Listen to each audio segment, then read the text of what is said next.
Hello, everybody, and welcome back to the Triple Jump Podcast. My name is Ben. And my name is Peter. This is a video game podcast. I did it. Private browser, you search Triple Jump or one word, you find us immediately. Excellent. You search Triple Jump or one word on YouTube, you find us immediately. Fantastic. You search Triple Space Jump on YouTube, you find us at least a few times on the first page of results. If you search Triple Space Jump now on Google, we are on the first page for the actual athletics competition Triple Jump. That's pretty good. We're towards the bottom, but we're on page 1. There's a link to our YouTube channel. Good for us. Yeah, we did it. We're taking it back. Yeah. We're taking back the word. Reclaiming the word. It's ours now. Sorry, sports. We've got a sponsor, Peter. We have. This week's sponsor, it comes from Peter Molyneux's Curiosity Cube. No way. It does. Actual the Molecube. Peter's Molecube. What's inside the cube? I don't know. Some sort of challenge with Philip Schofield, isn't it? No, it doesn't actually say. Oh, it just says what's in... Sorry, say that. Can you give me the whole read again? Sorry, I won't interrupt you this time. Today, we're sponsored by Peter Molyneux's Curiosity Cube. What's inside the cube? But that's over, isn't it? You can't download that anymore. Yeah. It's Why just is he an doing ad that? for the video game. I thought it's done, though. It is. And I'll tell you what was inside the cube. Disappointment. Yeah, like a weird day out, wasn't it? A life-changing thing where you get to be the actual god in Goddess. Right. And go to not Lionhead Studios, but the other one, and all the development team just go out to the pub without you. Yes, that is a real thing that happened. Or they make you stand in the corner. The cube, what's inside? Is that what it's called? Curiosity, what's inside the cube? I think it was called Curiosity. I'm just doing What a weird sponsor. Yeah, that's really strange. I'm just curious now. Curiosity. Curiosity killed the cube. City. I can't spell it, so that's an issue. Curiosity. I'm just going to search Curiosity Cube. Let's have a look. See what we get. The cube, what's inside, appears to be some kind of rip-off that includes in-app purchases. Super Smasher, Hit and Smash. Magic Cube Puzzle 3D. Well, actually, Peter Molyneux will be quite furious we're promoting other Cube games. It doesn't make any sense. And it doesn't have to, Peter, because it's a lie! We got you! That's why it didn't make sense. We got you! It's April Fool's every week! Because I made it up about 10 minutes ago before we started recording. It's a fallacy. Yeah. It's total cod's wallop. And you fell for it, hook, line, and sinker. We walloped you right in the face with a cod there. That's embarrassing. Yeah. You're going to have stinky cod face now. You best be hoping you can have shower of some kind. Stinky cod face. Why is that a lie, Ben? Because we're actually brought to you by our wonderful patrons. We are. At patreon.com/Team TripleJump, who allow us to do this show, and we source questions directly from them. If you would like to contribute questions to the show, you can do. Patreon.com/Team TripleJump. Support us at any level, and we put out a weekly post asking for your questions, and they will be featured here. Yes. If they're any good. No, we do hold on to all of them. We hold on to all of them because some weeks we like to dip back and have a look at, maybe some legacy questions that we missed out on, and we sprinkle them in. Let's begin with a question. All right, then, I suppose. This from Brighton Baker. Brighton Baker asks, which pre-orderable games are you keen to play? Oh. This question goes on, but we'll start there. So I'm assuming what Brighton Baker, he or she, is asking is just sort of what games coming out are you looking forward to that are within grasp? Yeah, not just like what we know the release date. The next Elder Scrolls. Well, that's not going to happen for. I can't wait for Super Mario. 93. Super Mario 69, actually. 93 is the next one. Right. Because they did Super Mario... Is this Super Mario 64? That sounds like a one. Mm-hmm. Yeah, 69. Anyway, that's a bad joke. Let's drop that one. Okay. I am looking forward to pre-orderable games called Jedi Fallen Order. Star Wars Jedi Fallen Order. That is now pre-orderable. Yes, it has a release date. Yeah. We know that one. So, it might not be as good as we want it to be. It might actually be better than they seem to be showing it off as, in their slightly wink-wonk gameplay. Doing a bit of a bad job, aren't they, really? Yeah, apparently, there's a lot more to it than what we were actually shown that would have made it probably a lot more enticing if they'd shown all that kind of stuff. But whatever, I'm still looking forward to it. I like my Star Warses. Biomutant, I'm kind of interested in. We saw that at... which one was it? Was it Insomnia? Because it wasn't What's Next, was it? No, have we actually? We haven't actually played it, have we? Because this No, is we the one saw with it, the. Is it the one with the little cat rabbit with a sword? Rabbit man. The little cat rabbit thing. cat, yeah. Whatever it is. Yeah, I've seen that a couple of times now. I feel like it was maybe Gamescom last year. It might have been Gamescom. That it was announced at. Yeah. I don't know. Anyway, we've seen some gameplay of it. It kind of interests me, like the world that it takes place in. I'm partly sort of dodging around some of the obvious answers. Don't to this worry, I question. got them. Yeah, well, so I thought, and the one other thing, as of this morning, me and you have discovered there's now a release date for Trine 4. We love Trine. I don't actually know if it's pre-orderable, but if there's a release date, it is. presumably, It's on the PlayStation Store. I was doing some research for our big discussion earlier, and for a big discussion. And yeah, we'll get to that. Don't worry. Okay. But yeah, Trine 4. That's a good shout. Well, it's interesting because Trine also comes up in my question too. So yes, mine as well. Oh, well, there you go. It's a Trine episode today, sponsored. That's our new sponsor. Yeah. Trine. No, Frozen we're not. Bite Studios or whatever they're called. We're I not can't remember what sponsored it by is. Trine. We need to do a tweet campaign to the publishers/developers of Trine to let them know that we're super mega fans of Trine. We are. And we'd love to play it. But And we'll talk about more Trine in a minute. We will. But, Trine 4, I'm really looking forward to it. It's not like an absolute, blockbusting series. No. Particularly Trine 3 didn't probably do as well as they wanted it to. It's a bit of a departure. But as we'll discuss in question 2, we really like it. For certain reasons, and we're really excited for Trine 4. So it's because the wizard is sexy. Yeah, the sexy wizard. That's why. Yeah, I'm looking forward to Final Fantasy VII Remake. of course. Eventually, that will come out. He's allergic to waiting. I'm okay. Okay. I'm okay. Outer Worlds. Oh, of course. Which, interestingly, when I was again doing my research for the for the big discussion, which is about sort of digital prices and things. Yeah. It's somewhat cheaper than your average big blockbuster, which leads me to believe is it as big of a blockbuster as one might expect? It's almost conspicuous by its cheaper price point. Makes me worry a little bit, even though it's a good thing, right? That it's cheaper. Well, the issue, I guess, is in a way it's hard not to separate it from. Or so it's hard to separate it from Fallout in your head just because of its aesthetic. So, yeah. But just because it looks a bit like Fallout doesn't mean to say it's going to be an enormous, huge scale video game. That's what they've said it is. Well, I know it is. Yeah, and then it's got this price that doesn't match up. Yeah. With the other big blockbusters, which is obviously a good thing because I don't want to spend as much money. But then I think, why?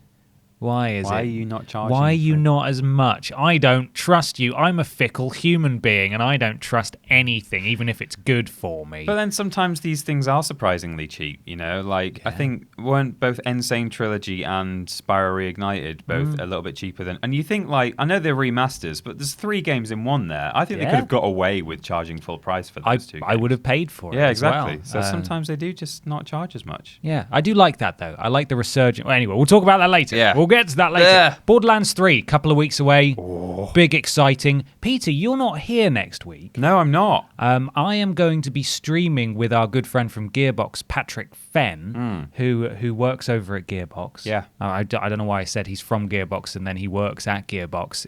It's the same thing. He wasn't born in Gearbox. Born into a Gearbox of some kind. Oh my God. We're going to be playing the Borderlands 2 expansion, Commander Lilith, and the Fight for Sanctuary. Sure. Talking all about the development of that game and maybe discussing a bit of Borderlands 3 and stuff in place of Peter and ours usual dual stream on Thursday. So we'll talk about that again at the end of the show. But Borderlands 3, very exciting. Death Stranding, I've got that down here because I know we've talked about our practically our disdain. It does say keen to play, and in For a way Hideo I am Kojima. keen to play that game. But in a weird way. Yeah. Because not only am I observing the dumpster fire from afar, because it's either going to turn out incredibly or horribly. Yeah. But equally, I just want to know, what is it? Well, how does it work? And some people will say, well, that's Kojima's brilliance in a nutshell right there. The fact that he's keeping you guessing and you're interested because you don't know what it is. And to that I say, pooey. Yes. Pooey to you. Pissy mushrooms to you, my dude. What a wonderful question. I did see that little brief gameplay clip the other day where he's walking along and he's sheltering behind a World War I tank. That's probably a ghost tank. And that tiny little bit makes me a bit more intrigued because there's actual stuff going on there. There's action. I think there's like gunfire flying over or something. It's from the E3 trailer. Yeah, it's that that's an E3 old trailer. one. They showed stuff and it was like, oh, there's like a historical setting. Things are happening. It's not just green pastures and Not ladders. just a quarry and piss. Yes, a piss quarry. Brilliant. Very strange. Well, thank you, Brighton Baker. Thank you. Brighton's paid $100 to Patreon $100 this month, and we signed a game and sent it off. Yeah, I'm now in financial trouble, Tubbs, but it's all for a good cause. Thank you, Brighton Baker. Thank you, Brighton Baker. He also, or she, also asks what our favourite worst game ever is so far. Oh. Are we limiting it to this channel? I guess probably we should. It spans 3 help channels narrow it now. down. Yeah. If by favourite you mean sort of the worst, best, just the best episode because of how terrible the game was. Right. I don't know. Do you have a standout one? I was going to have a look at the playlist and remind myself which ones we played, and I didn't. I really enjoyed The Mummy, the first episode we did. Here. Yeah. I like that one. God, I can't remember any of them. No, now. I can't. I can pull up the playlist. Maybe we can move on to what we playlist in. Yeah. And then while we're doing that, I can get the playlist for us and we can choose one. Yes, we'll choose it at the end of what we're playing. So, and with that said, it's time to move on to what we Playin.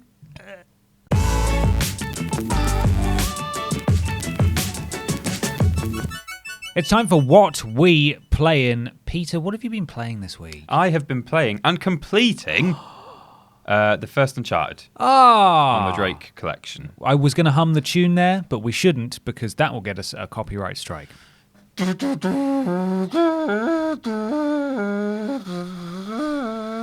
Beautiful. Is that off key enough? Demonetized? Oh no, still too good. Demonetized. Do you know what? I remembered kind of how okay the first Uncharted game was. I think the first time I played it, because I didn't have the other games to compare it to, I thought, I think this is all right. I don't know what people are complaining about. Nice swashbuckling adventure. There's a lot of shooting, isn't there? And the shooting's not that good, really.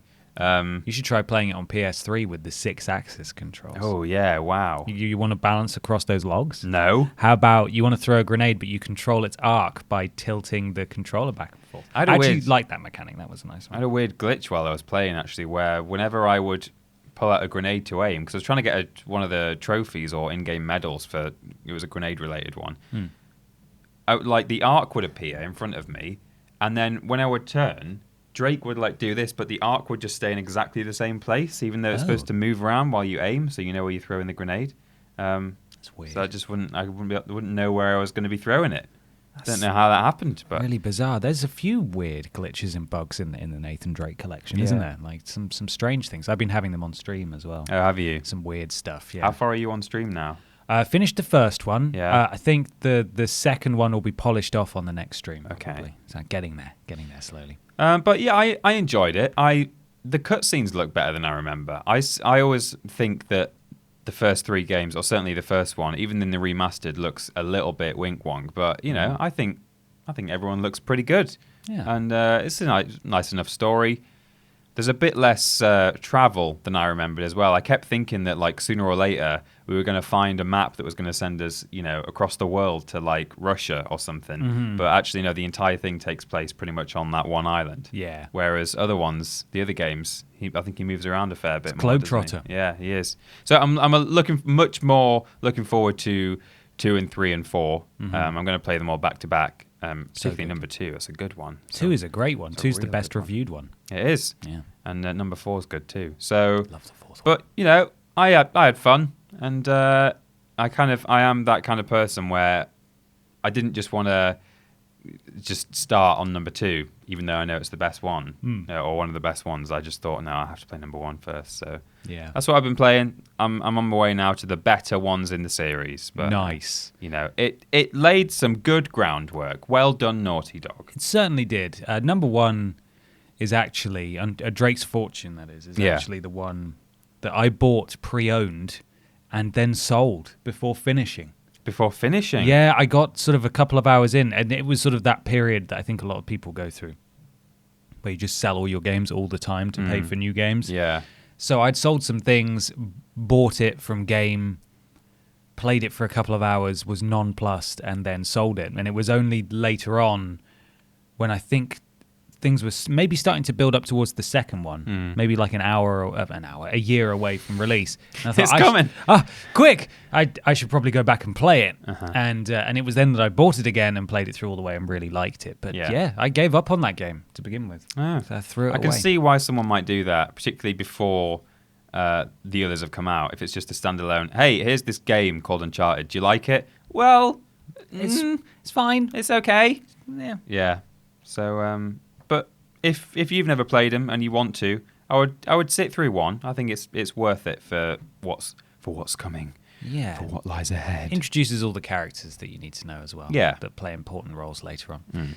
I've been playing Hidden Agenda, Peter. Oh, yeah. That PlayLink game that we're a fan of, developed by Supermassive, who did Until Dawn. Yes. And the new Man of Medan game, which I believe is out right now as of the time of release. We've asked for a review code. I don't know how likely it is we're going to get it, but if we do, we'll play some on the channel at some point. I've seen the trailer. It looks like Dr. Anil Hill might be back. Yeah, from our stream of Until Dawn. I've not actually looked up the cast, but I think it might be the same man in a similar role, just sort of between the action, just looking at you. Just being weird and menacing. And apparently various actors from Hidden Agenda return for this as well, so they're just sort of reusing the same talent pool. But they're all very good. Okay. Hidden Agenda's great. Murder mystery game. You can, because it's PlayLink, you play on your phone and you control it on your phone. You make the decisions on your phone, and up to, I don't know how many players. We played with quite a few, didn't we, when we first played it a couple of years ago? Yeah, I think there were 3 or 4 of us, I think. Right. I don't know what the limit is, but it's a great movie night game. There's 3 parts to it, and after each part it says, go fix yourself a drink and come back when you're all ready. Yeah. And it's exciting, and it's sort of a dark thriller with lots of different twists and turns, even though sometimes it's a bit naff. Sometimes.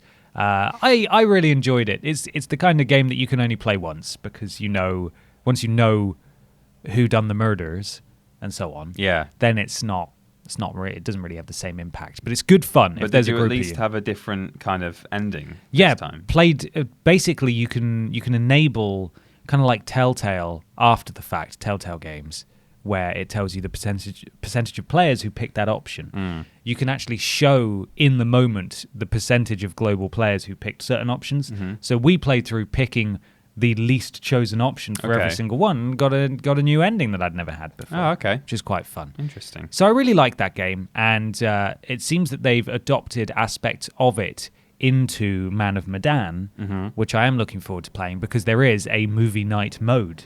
Okay. Where lots of you can play together, basically. There's a single player mode where you can just experience it, and there's a co-op mode as well, where you can play online with a friend, which is really interesting, and I want to play it. Sounds good. Please, Bandai Namco. You demonetized our Gamescom video. Help us out. Give us a code for this game, please. It would make a very good Thursday stream game, wouldn't it? It would. We'll go straight onto it after Detroit, even if it means we've missed the party a little bit there. Yeah. But anyway, the Call of Duty 2v2 Alpha. Played a fair few games of that. Incredibly frustrating, because I'm not good at it. But you know what? It's Call of Duty, and it's good. Okay. So if you want to find out more, go watch our Quipscope video all about it. Same goes for Erica, which is in a similar vein to Hidden Agenda, in that it's a game that you can play on your phone by picking various options, but it's FMV, full motion video, so it's got actual actors with cameras and stuff. Yeah. Also thought this one was a bit naff, a bit like Hidden Agenda, but sort of way more naff than Hidden Agenda. I feel like, as we've discussed again in our Quipscope video, you can go and watch now, where we talk all about it. Being live action sort of works against it, because it reveals perhaps the budgetary constraints of what they were working with. Right. Just feels a bit cheap. It's not great. It's very predictable, and some of the acting is not fantastic. No. So again, I would. You can't play this one like Hidden Agenda with several of you voting on which options you want to do. But if you can get a group of friends together and just sort of pass the phone round, or you can play it with a controller as well, then that's probably the way to experience it. You can just have a vote in the room, can't you? And then just pick the one that won. So that's what I did. Yeah. That's how I played it. I think that's the best way to experience it. Not great, but not bad either. I would be interested to see what else that studio makes. Okay. And give that a go, because I like these kind of games. I just didn't think this one was very good. That's a shame. That's what I've been playing. Well, do you know what else we've been playing? Yeah. Over the past several months, we've been playing bad video games, and I've got a playlist of them right here. Okay. Do you want me to just quickly read them all out? Yeah, let's do them. Let's roll call our terrible decisions. In, I think, order of release, The Mummy Returns, Agent Hugo, watch out. Oh, God. Knight Rider, Charlotte's Web, Action Girls Racing, The Walking Dead, Rambo the Video Game, Fast and Furious... ... I've forgotten what it was called. Get Fit with Mel B. Yeah. Shadow the Hedgehog, Barbie Race and Ride, Charlie's Angels, South Park, and Rugrats Studio Tour. There will also have been an episode out by the time this... No, there won't. Oh, no, there won't. That's I'm editing it early this week because I'm Yeah. away next week, but it's actually due out next week. You're right. Oh, that's a tough one. I mean, the Rugrats one was great. Yeah. Oh, God. I mean, I think Knight Rider had its moments. It did, yeah. Um, Michelin kit. yeah. I think Agent Hugo was good as well. Yeah, it was. When I say good, I don't mean it's a good game. I mean, It's a good even video. I mean, Barbie Race and Ride was just a really bad game. You know, barely entertaining. But I think we kind of made it quite a good episode. Charlie's Angels as well. I don't know actually. I think there've been one or two standout ones over the past few years. I think beyond TripleJump. Right. But of that lot, I would say, yeah, Agent Hugo is up there. Mm-hmm. I think The Mummy's a good shout, actually. Yeah. The Mummy was good. I like The Mummy. Yeah. That was our first episode. Don't know. Can't really choose. All downhill from there. Yeah. Go watch the full playlist, though, and thank you again to Brighton Baker for asking that question. We have another question, though, Peter. Yes, we do. I'll read it. It's from Quite Insane.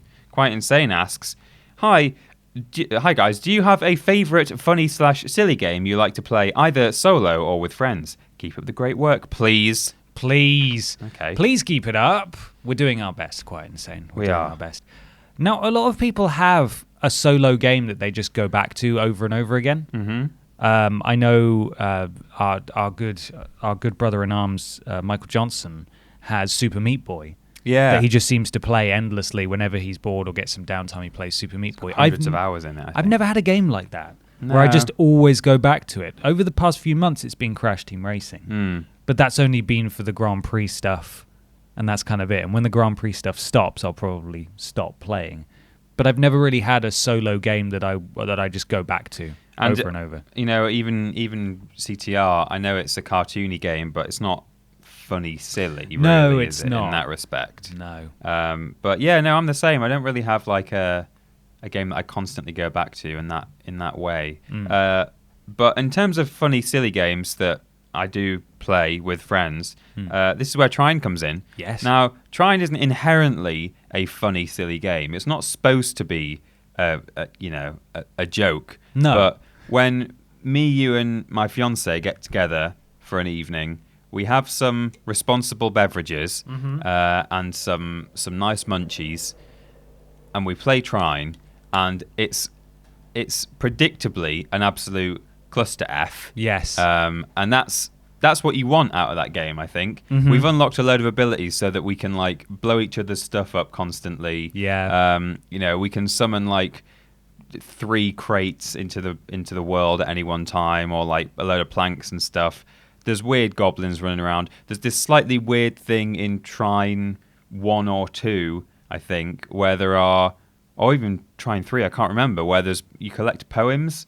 Yes. And there's this weird thing going on where someone's writing about their sister, and it could be interpreted as a sort of incestuous thing. It's very easy to dirtify it. It's easy to dirtify it. It's not actually remotely suggestive, really, it's but it's not. just the way that you get in that mood.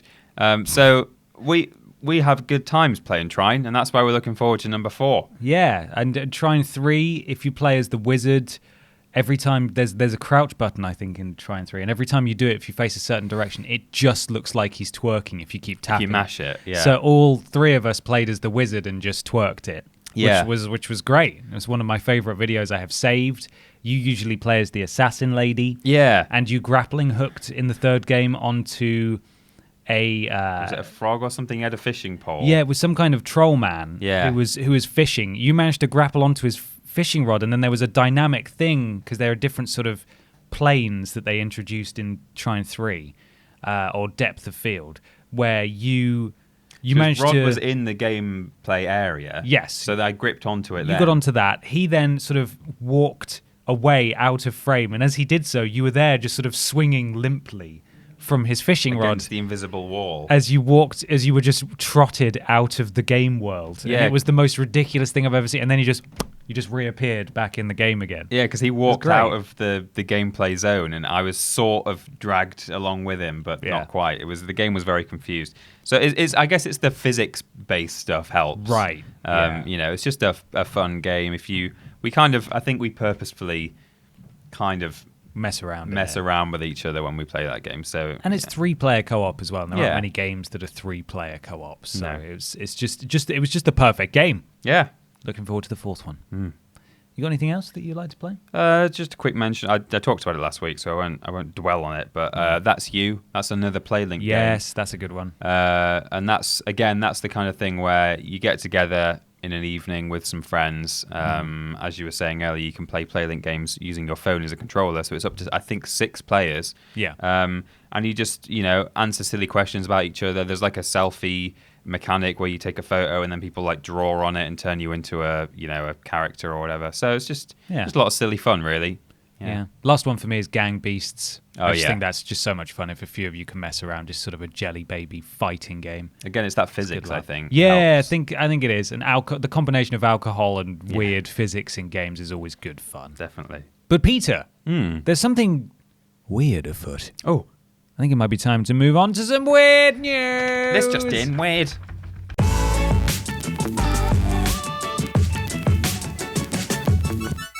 It's weird news time. Peter, I've got a weird news for you. I've got some right here too, but you go right ahead. Hello? Go right ahead. I will. I'm just want to make sure no one's going to crash through the ceiling because it sounds like they're going to. Hey, Ron. Hey, Billy. That hurt. Have you seen that clip? Ow. Where she falls through the ceiling? Yeah, that hurt. This comes to us from Kotaku, and it's a fantastic article. And I would like to give all the credit in the world to Rich Stanton. I'm going to read some of it, and I would like you all to go and read the rest because it's fantastic journalism. There's more. This is a headline here from the Mail Online. MPs vent their fury at sickening video game Brexit Royale, which will see Britons fight to the death to survive in a dystopian world after the UK leaves the European Union. That's an actual headline from the Mail Online. So the Mail are saying that MPs are angry about that? Yes, apparently so. Okay. And this is Kotaku's article. A PR firm's winding up MPs and the Daily Mail with a fake Brexit game. Ah. I'm just going to rotate my phone so I can read it a bit better because it be small. Here we go. Everyone's talking about deepfakes, but welcome to yet another minor manifestation of the internet's capacity for falsehood, Brexit Royale. This video game features various British politicians facing off against one another in classic Royale style, or at least it would if it were real. Oh, got ya. Brexit Royale is a creation of the PR agency Kairos Media. The game is apparently being developed by Wave Studios, but a quick glance at the company's website shows that not only was the domain registered just over a week ago, but the email contact is a Kairos Media address, and the studio's postal address is shared with, you got it, Kairos Media. Right. Brexit Royale has a teaser trailer which begins with a load of unverifiable and unsourceable quotes from outlets with names that sound vaguely legit, like Gaming Plus and Esports Buzz, but turn out to have little to no online presence or regularity of posting. In fact, if you check out the Wayback Machine, you'll discover that all of these apparently legitimate brands are ultimately owned by Kairos Media.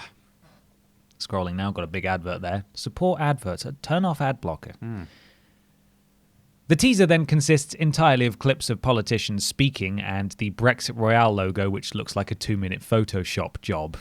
The game has attracted the usual suspects, the Daily Mail running with a quote from Croydon Central MP Sarah Jones, who said, after the death of Joe Cox, to see a game promoting violence to MPs due to Brexit is sickening. Jesus.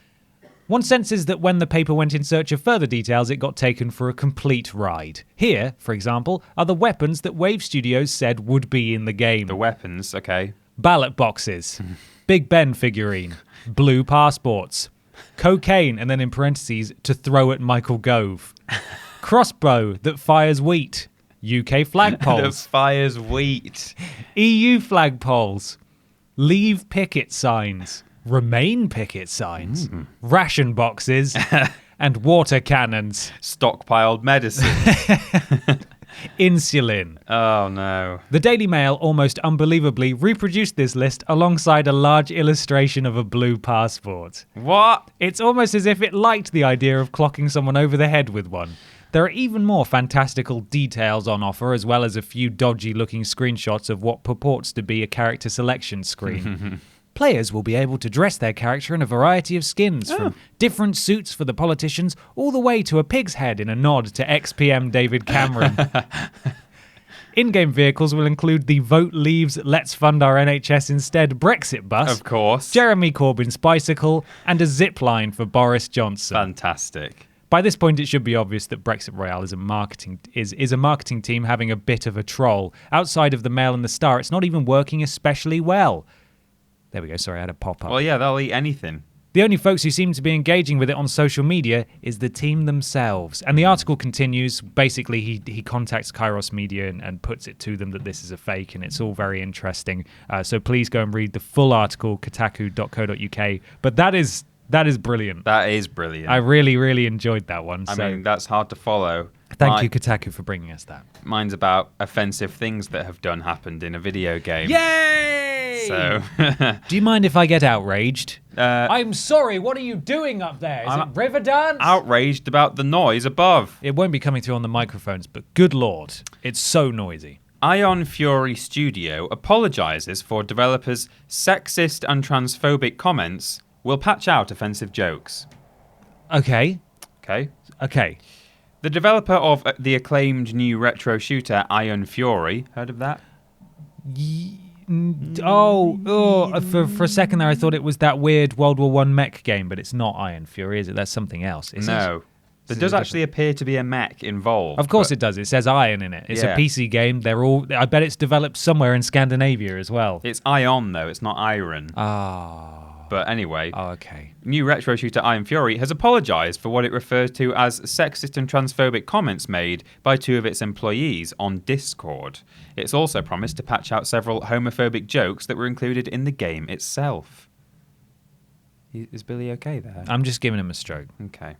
Iron Fury, which was released on August 15th, so it's not that game, right. Was largely met with gushing praise. It doesn't wear its influences... I don't like that.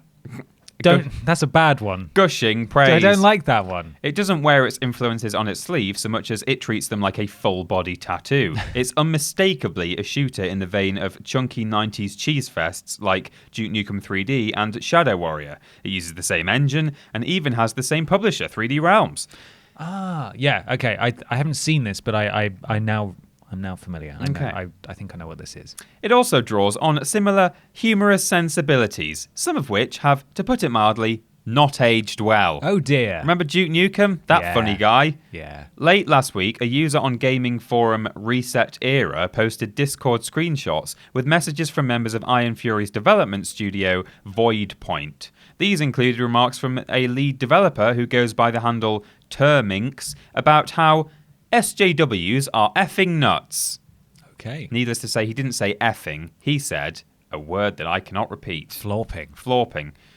Something I don't really understand about the social justice stuff is that they have stuff like the slut walk, which I thought was about the right to not be harassed for how they dress, but then if you portray women dressed the same way, you get in trouble for it. He actually said you get in S for it. Oh. So he's complaining that the slut walk exists, but then... I don't know what any of this is, but I don't like his tone. I don't really understand what this is, but it gets a bit more explicit and a bit more obvious later on. Mate, what are you doing, you massive prune? Iron Fury stars a woman character, it says. A woman character? According to Kotaku, this Fun. is. A woman character. What a novelty. But Terminx made a point of noting that it contains no feminist slant. He wanted that on record, I guess. Right. It's like making a game about war and saying, well, let's try and keep politics out of it. Yeah. All right, let's try and keep politics out of this war game. Another developer who goes by Daedalon expressed similarly thoughtless skepticism towards trans people, implying that, quote, mutilating a perfectly healthy body while you have depression and some other big issues could lead to suicide. Great. That's his view on trans. Sounds like he doesn't know what he's talking about. Yeah, but here, if you still don't understand why those things are offensive, here's something that is really on the nose. Hitler was great. Yeah. Over the weekend, someone just cut that soundbite out. Whatever. I know what I believe. Over the weekend, however, another Reset Era user discovered homophobic language in Iron Fury itself, including soap bottles that parodied Olay shampoo branded as "Oh gay." Oh! Wow, good one. Wow, that's a clever pun. And a secret area in which you can find the word, and I'm just repeating this, fag bag. Oh my God. Apparently. It's practically comedic. That's so grossly offensive. It is, yeah. What? Why would you think that was okay? Let's put a secret room and put the word fag bag Fantastic. Fantastic. So the article goes on, but there was a follow-up article, also on Kotaku, who basically said that, in the previous article, they basically said that the publisher apologized and we're going to remove the stuff from the game. We're sorry. There's now been a follow-up article. Iron Fury lead developer Richard Gobet, who goes by the handle Terminx, the one who said the bad thing, has said, we will absolutely not be censoring Iron Fury or any of our other games now or in the future, including but not limited to by removing... this guy can't string a sentence together. Included but not limited to by removing gags such as gaming's most controversial facial wash, which I think is "oh gay." Right. So he's saying we're not getting rid of that. 3D Realms noted, however, that the word fag bag was added to Iron Fury without approval from anyone else. Well, I'm glad to hear that. That's a surprise as well, isn't it? That a bunch of assholes would go ahead and just put that in because they know it's bad and they wouldn't ask. And Voidpoint removed it a few days ago. So the studio did actually modify some in-game content, albeit content that 3D Realms insists is inaccessible without hacking the game. Oh, well, that's fine. Just put a secret room with just the worst stuff you can possibly think of. Every game has a hell room. You're just not allowed to access it. Well, I'm pleased that the lead developer went public and said, we're not actually removing any of that stuff, but they have actually had to remove at least one thing in there. So I cannot stress this enough. Maybe don't buy this game. Yeah, maybe don't. Because they sound like horrible people. It's been kind of review bombed now, I think, on Steam. Good. Yeah. That's fantastic. Oh, I did actually I saw that headline when I was looking for weird news. I think that apparently is what prompted them to remove some of the stuff. Is that they were getting review bombed. It's always nice to see how Turnabout is kind of fair play in that regard. Yeah. When someone actually deserves to be review bombed, but there we go. Hope those people's livelihoods aren't ruined. We don't want them to be destitute, but maybe vote with your wallet and just don't buy their game. Just down a peg, I think. Yeah, maybe just knock them down a few. Yeah. Well, that was our weird news. Yeah. We move on to another question now. This comes from Mike Waterson, the son of water. Wow. Do you think he's heir to all water? No, he's water to water. Air is another guy. Yeah. It's a different family. That would be Mike Ayrson. Yeah, Mike Ayrson. He burns a lot of things down, but actually he doesn't because that would be fire, wouldn't it? Fire's a different guy. So that would be Mike Fierson. Yes. Yeah. God, what a complicated universe. Simon's son. I don't understand any of it. I'm going to go be transphobic in my video game because the world frightens me. Yeah, that's easier to do. It is way easier to do. Mike, the son of water, says, hello, gents. With the very recent announcement that Telltale games are being sort of revived after their closure last year, which now defunct studios would you like to see get the Phoenix treatment? I completely missed this because I've been sort of taking a bit of a Twitter break. I go on maybe once in the morning and I check my mentions and my notifications, but the world is just so depressing at the moment that I just don't like to look at Twitter if I can help it. Yeah. So I missed this. We do have a Polygon story here recounting what's going on, though, Peter. I believe Polygon broke the story. Oh, good for them. What have they got to say? Polygon say, Telltale Games, which shut down last year, is being revived after its assets were purchased by a company called LCG Entertainment. The new company will sell some of Telltale's back catalogue and will work on new games based on a few Telltale associated properties, as well as new licenses. The new Telltale is headed up by Jamie Ottillie, Jamie Ottillie, and Brian Waddle. Didn't he recently go into administration? Brian Waddle. No, Jamie's Italian. Jamie's Ottilian, yeah. Jamie's Ottilian. Ottilie the Hun. Yeah, I think so. Yeah, sorry. Carry on. Ottilie said that some workers from the original Telltale games will be offered freelance roles, with full-time positions possible in the future.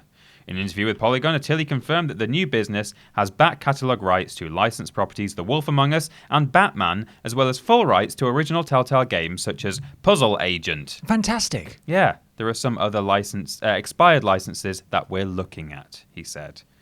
Ottilie said it's possible the new Telltale will pick up some stories where they left off. We're still evaluating, but we definitely want to continue some of the stories, he said. But it looks like The Walking Dead won't be coming back. That license is now owned by Skybound, which has its own plans for game releases. Well, isn't that lovely news? It is lovely news.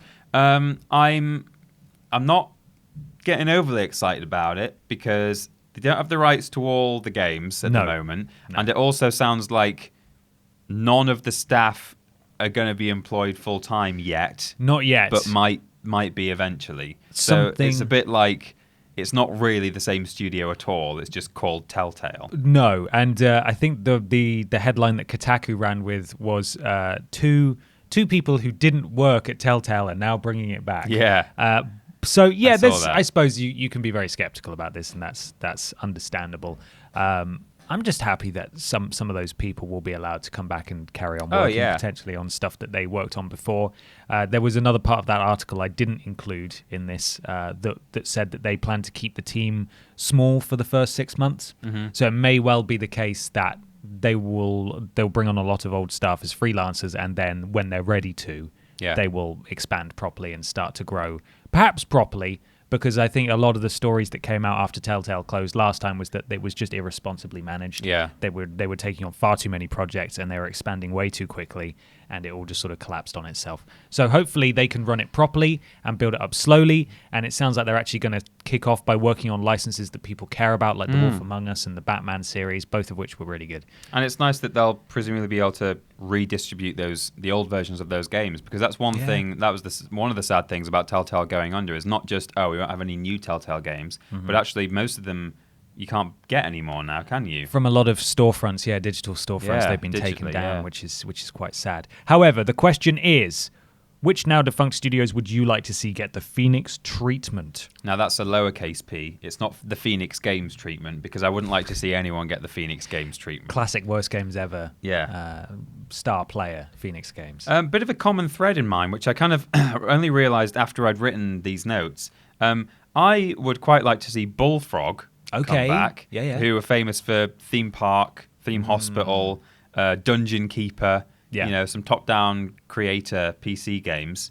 I also put Lionhead, who did Fable. I think Fable still exists. It's just, I don't know who has the rights to it now. But Microsoft. Microsoft have the publishing rights, sure. I don't know who works on it is what I mean.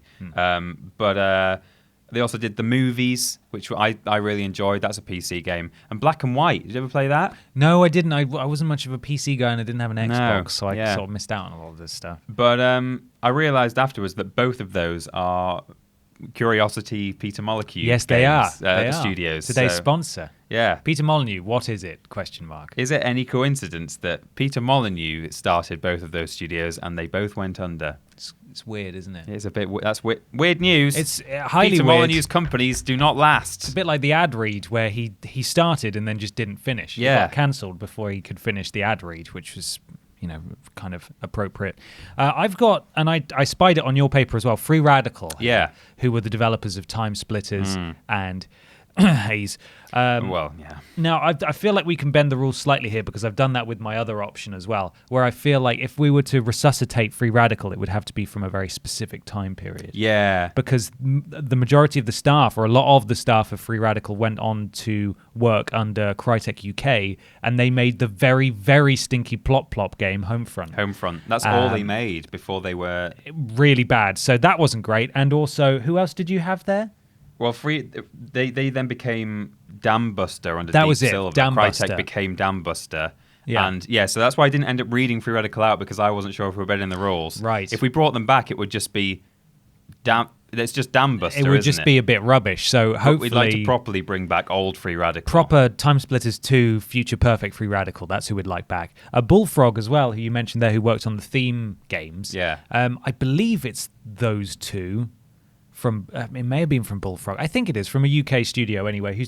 Who've now done 2 Point Hospital. 2 Point Hospital, yeah. Which hopefully eventually is coming to PlayStation because I'd really like to play that. Yeah. So some of these do kind of still exist. That's kind of how it works. When a company goes under, those people don't just vanish from the video game. No, unless they're Ken Levine. Well, sure. Just disappears into the ether. But he wanted to. He's deserved it. He's doing something with lighthouses, I think, just endlessly, Yeah. just going between lighthouses, some One sort to of another. philosophical weirdness. The other one I've got here is, and this is bending the rules, Mass Effect 2 era BioWare. Right. Because that BioWare doesn't exist anymore. Yeah. That BioWare, for all intents and purposes, is dead. Right. It doesn't exist. It's fake. It's not real. It's Fake just news. It's just a man inside a gorilla suit. Yeah. Making Anthem forever. Right. And maybe Dragon Age if they can work out how to use the engine, which sounds like hell on earth.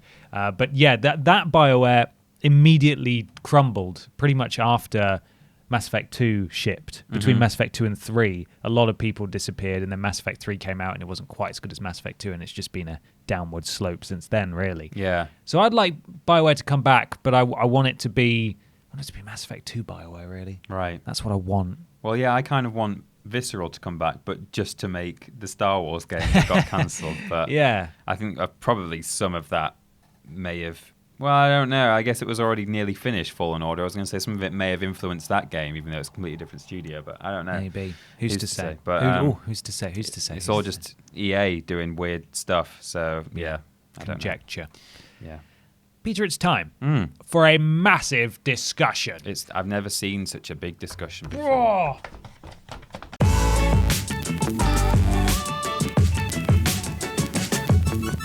Big discussion time. Absolutely. It's a good question. It's an interesting question. Yes, it's a peculiar one. This comes from Victoria Pennington. When I was writing out her name, I nearly put Victoria Pendleton.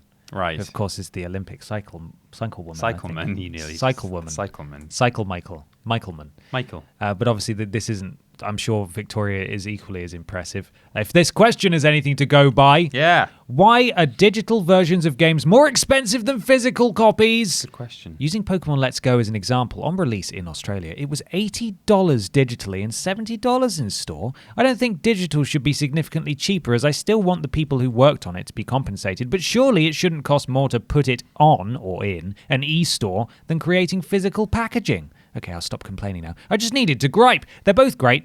You're both great, and I hope you're having a lovely day. Thank you, Victoria. Yeah, this is something that's long baffled a lot of people, I think. Yeah. And it's really frustrating. It is, because you see, in fact, I went on the PlayStation Store earlier and went on Amazon. Mm-hmm. Should we bounce back and forth between digital prices and physical prices here? Yeah. NBA 2K20, $54.99 digital.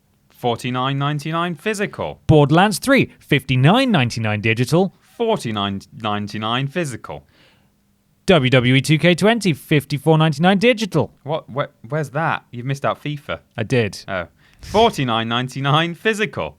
FIFA 20, $59.99 digital. $49.99 physical. Medieval is the only outlier I could find that was sort of releasing it at a budget price. $24.99 digital. And $24.99 physical. And the story continues with Call of Duty Modern Warfare and Final Fantasy VII 59 and Remake. 49, yeah. It's kind of crazy. I don't know if I ever noticed this before, really. This is why I don't pre-order digitally. I've only ever done it once. Actually, I did it for Crash Team Racing because that was pretty much the same price because it's a budget release. But I did it for Fallout 4 because I wanted to preload it and play it at midnight. That was the only time that I've done that, and it's different from console to PC, I think. But it's a similar deal in that the physical copies are always cheaper. Yeah. And that can be a source of frustration because you're right, you're not getting it in a physical copy. There's no packaging They're not costs. having to make packaging. They're not having to ship it anywhere. Yeah. They're not having to pay people to sell it. They're not even having to give, the physical retailers a cut of the sales so that that it's worth them selling the game in the first place. The publishers, apart from paying a fee to to whoever owns the digital store they're selling it on. Who's sort of hosting. They get everything. It's all theirs. And that's particularly annoying.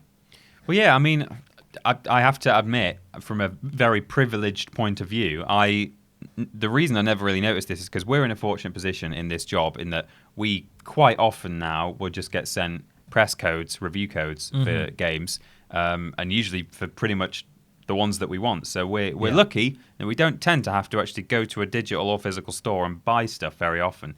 The most recent game I bought digitally was Spyro, but as I mentioned earlier in the podcast, that was cheaper anyway at launch, and maybe it was like Medieval and ended up being the same price. Yeah, and Crash Team both. Racing as well. Right. So yeah, I've really haven't seen this phenomenon before, really, or not that I've realised. But it doesn't make any sense to me. Yeah. We've got a Forbes article here that you've embedded in the notes. Yeah, so this is a Forbes article from 2015, which hopefully sheds some light on it. It's an explanation, but as far as I'm concerned, it's not a reason. Right. Like it's not. It sounds like more of an excuse. Yeah. Than it's not going to make you happy, basically. So just be prepared to be frustrated. Yeah, by I had this. a read of this before, and I was like, oh, that's the reason, or that's the excuse. Yeah. So we'll hop into it. I will be reading the parts of writer Paul Tassi, and Peter will today be playing Chief Financial Officer Elaine Martinez and Ubisoft CEO Yves Guillemot. Guillemot. Emo. You ready? Guy. Yeah. Here we go. It starts with me, right? Sorry, that's just a quote that goes around the whole thing. Right. Here we go. We ready? Mm-hmm. The point I found the most interesting during an Ubisoft earnings call was when CEO Yves Guillemot, I think it's Guillemot, discussed the reason digital prices remain so high, especially when compared to their often discounted physical counterparts. Digital is more reactive. I'm not doing the French. Oh, I thought you were going to for a second there. I could hear you think about it for a second. Digital is more reactive. No, I can't do his. Rosebus, hello? He's got quite a special. He's got an interesting regional French accent. Yeah, he's great. I can't do. Digital is more reactive than what we put in stores, but at the same time, it doesn't react as fast on console than it does on PC. Guillemot said. What we can say is that when games are older than 1 year, digital is a lot more dynamic on console because there are less units in stores. CFO Elaine Martinez chimed in as well.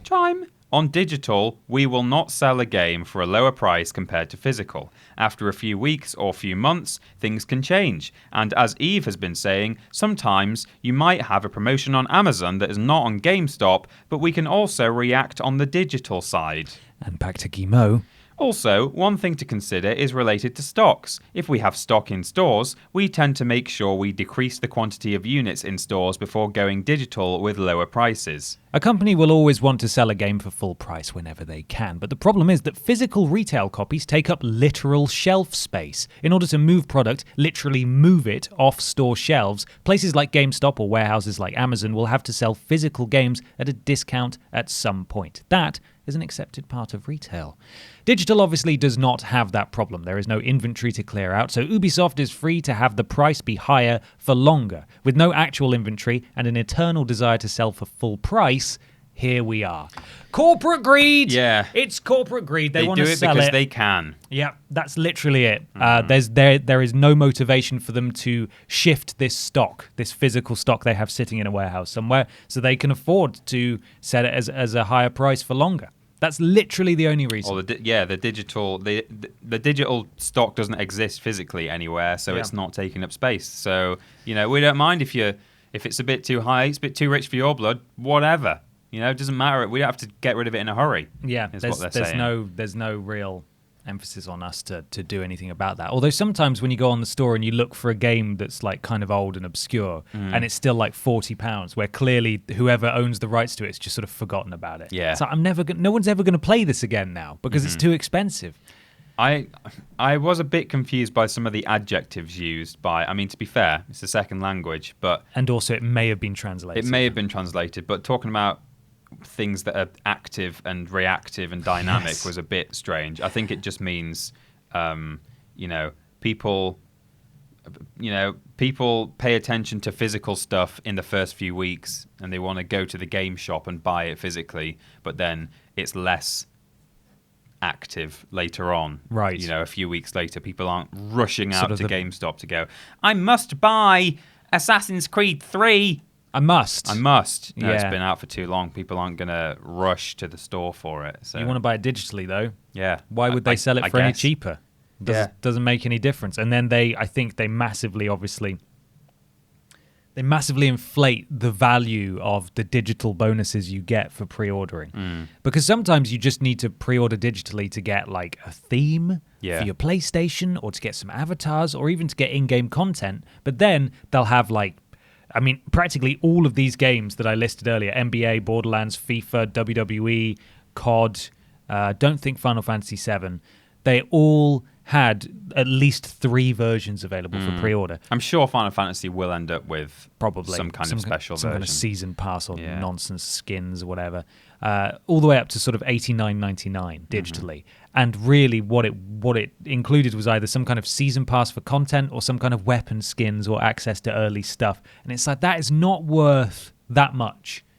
And the price increase is just so unwarranted. Yeah. They've clearly been told, we need to have 3 different versions of these games at this price point. You need to give us something to put in each one. Again, it's that question of like physical stuff that actually has to be manufactured and shipped versus digital. Because when you get, an $89.99 physical collector's pack that has a statuette and like a leather map, and stuff like that. Nice big box. A nice big box, maybe a steelbook case. You can kind of understand in a way why those things cost, nearly £100 if you get like the top tier ones, because, a nice big resin statue it's going to cost money to make. Yeah. But don't charge me like nearly £100 to have a few like OP weapons at launch or, a fancy skin when you've only had to make that once in a studio. Some artist has developed some asset and then it's been uploaded. It's not worth you selling it for £40 extra over and over and over again to everyone who wants to buy it when it's only cost you a few hours, and probably a few more than I know because I'm naive, but some hours of manpower, and that's it. There's no physical cost at like redistributing that over and over to each new customer. So it's cheeky. It's really cheeky. It is, and it's greedy as well. And this is the story for everyone. It's just that it's just an accepted practice. But from a consumer standpoint, as physical is increasingly phased out, it seems GameSpot is just going to collapse. GameStop, that's the one. The US retailer is going to collapse at any moment. All I hear is woes about GameStop. Luckily, in the UK, we've got a few different places we can buy games. Yeah. But this is only going to get more problematic because increasingly, digital game sales account for more and more of the market share of actual game sales, full stop. And that's only going to sort of embolden publishers to do things like this and take it to more extreme lengths.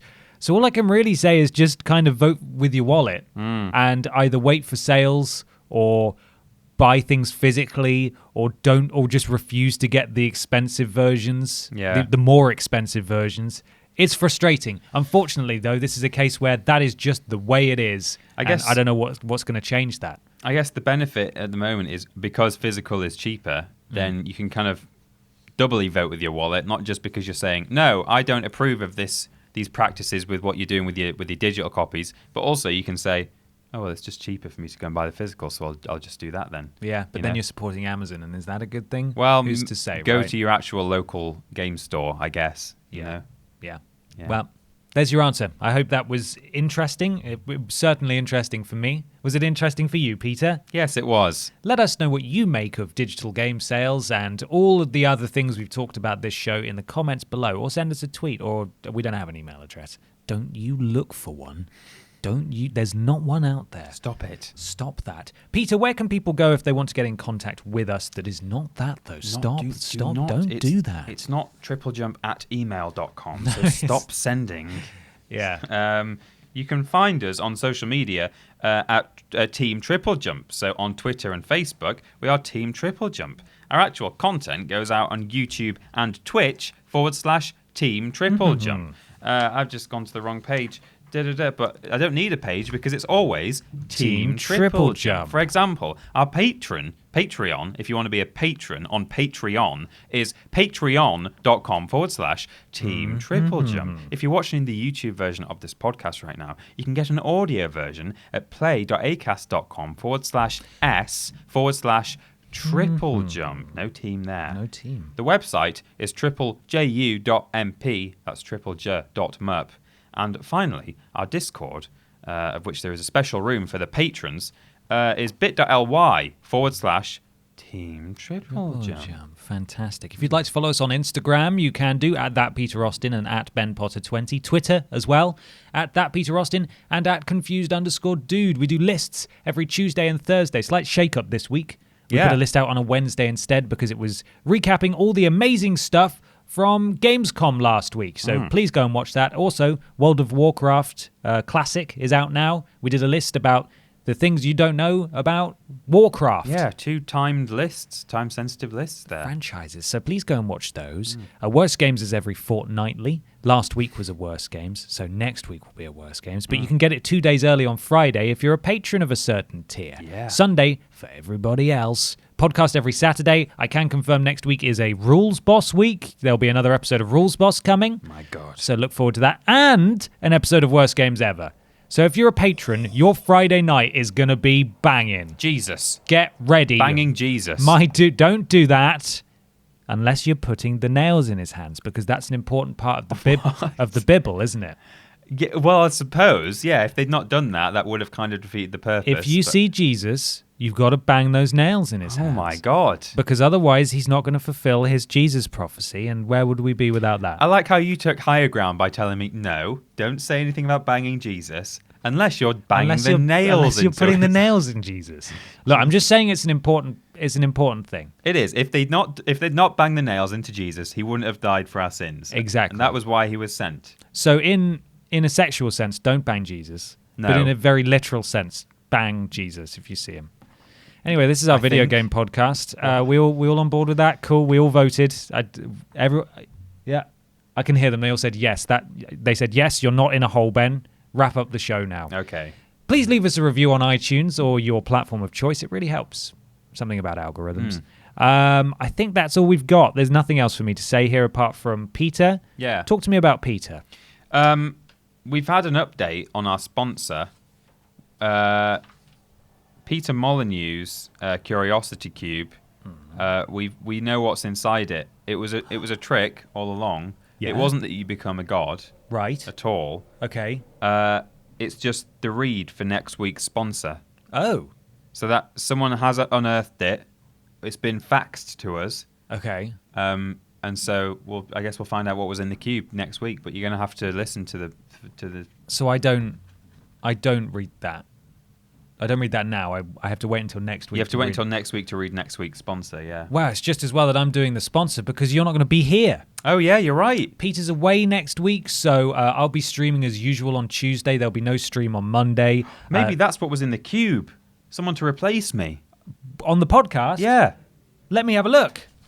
Oh, I've got it just here. Next week's sponsor. Next week's and sponsor co-host. and co-host. Next week's podcast is sponsored by Sam Driver from Cultaholic. Sam's going to be hopping in to give me a hand with the podcast while Peter's away.